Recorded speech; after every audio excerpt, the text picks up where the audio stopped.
রোববার স্থানীয় সময় রাতের আধারে পায়ে হেঁটে পাকিস্তানের রাজধানী ইসলামাবাদের দিকে যাত্রা করেন লাখো মানুষ। ইমরান খানের ডাকে এবং খাইবার পাখতুনখোয়ার মুখ্যমন্ত্রী আলী আমিন গান্দাপুরের নেতৃত্বে পেশোয়ার থেকে যাত্রা শুরু করেন তারা। বিভিন্ন শহর থেকেও সমাবেশে যোগ দিতে গাড়ির বহর নিয়ে কর্মী সমর্থকরা ছুটে আসে। এদিন বিক্ষোভে নেতৃত্ব দেন ইমরান খানের স্ত্রী বুশরা বিবিও। এ সময় ইমরান খানকে কারাগার থেকে মুক্ত না করা পর্যন্ত রাজপথ না ছাড়ার হুঙ্কার দেন তিনি।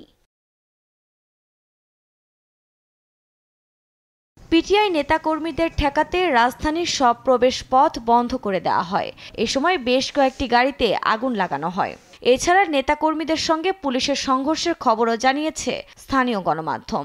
এমনকি তাদের ছত্রভঙ্গ করতে ফাঁকা গুলি ছোড়েন আইনশৃঙ্খলা বাহিনীর সদস্যরা। গ্রেফতার করা হয় দলের বেশ কয়েকজন এমপি ও নেতাকে।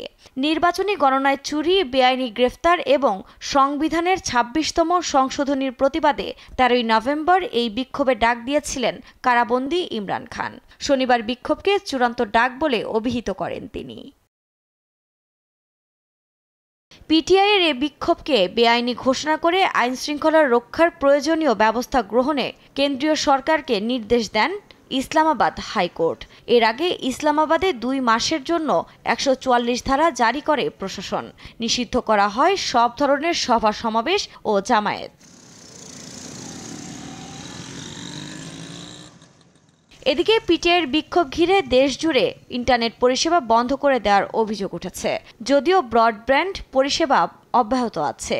এছাড়া সোমবার ইসলামাবাদের সব শিক্ষা প্রতিষ্ঠান বন্ধ ঘোষণা করা হয়েছে। বর্তমান পরিস্থিতির কথা উল্লেখ করে প্রশাসনের পক্ষ থেকে দেওয়া এক অফিস আদেশে এ সিদ্ধান্তের কথা জানানো হয়।